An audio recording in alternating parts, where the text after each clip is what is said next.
Мен Серікхан Алихан Бауыржанұлы. Мен Абай облысы Семей қаласы нөмір 21 мектептің 3 Б сынып оқушысымын. Сынып жетекшім Сәлембаева Гүлша Тыныбек қызы. Мұқағали Мақатаев. Шеше, сен бақыттысың. Сесе, сен бақыттысың. Жыламағын. Зәйт ұзатқанда құламадың. Тәңірінен мерейдің ғой сұрағаны, сондықтан жыламағын, жыламағын.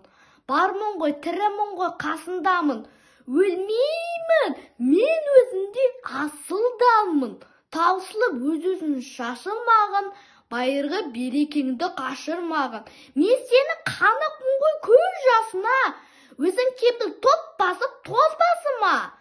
200 жасам саған бірін арнап, шеше деп жаздым ылғи сөз басына.